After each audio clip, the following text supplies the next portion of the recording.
ওপর আজকে জেনে নেব মিথুন রাশির ওপরে কি প্রভাব দিতে চলেছে। মিথুন রাশির ওপরে খুবই ভালো একটি প্রভাব চলবে। যেরকম সম্পর্ক যদি তোমাদের দীর্ঘদিন থেকে খুব খারাপ চলছে, সেটা স্বামী স্ত্রীর মধ্যে হোক বা বয়ফ্রেন্ড গার্লফ্রেন্ডের মধ্যে হোক, সেই সমস্যা কিন্তু কম হতে শুরু করবে বা ঝামেলা মিটেই যাবে। বলা যেতে পারে যে তোমাদের কোনো কাজ যদি দীর্ঘ সময় থেকে আটকে রয়েছে, কোনোভাবেই কাজটা কমপ্লিট করতে পারছো না, সেটা কোনো অফিসিয়ালি কোনো কাজ হোক বা কোনো বাড়ি কেনা হোক বা কোনো ব্যাপারই যদি হয়ে থাকে যেটা আটকে রয়েছে, সেই কাজটা কিন্তু ক্লিয়ার হয়ে যেতে পারে। তো কেতু কিন্তু তোমার জন্য ভালো ফলাফল দেবে, কিন্তু শরীরের জায়গায় একটু অসুবিধা হবে।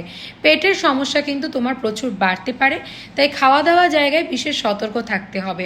মাঝে মাঝে খারাপ স্বপ্ন একটু আসতে পারে, কিন্তু এটা কোনো ভয়ের ব্যাপার না, কিন্তু এই ধরনের এফেক্ট হতে পারে।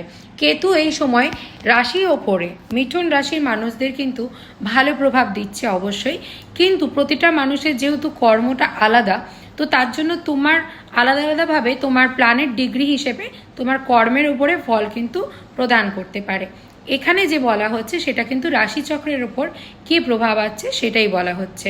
বর্তমান সময় মিথুন রাশির ওপরে সব দিক থেকেই মোটামুটি ভালো চলবে, কিন্তু পেটের সমস্যা বাড়তে পারে। তাই কোনোভাবে আপনাদের পেটের কোনো অসুবিধা হলে সেটা খামখেয়ালিভাবে নেবেন না, যথাযথ ট্রিটমেন্ট করার চেষ্টা করবেন এবং সুস্থ থাকুন।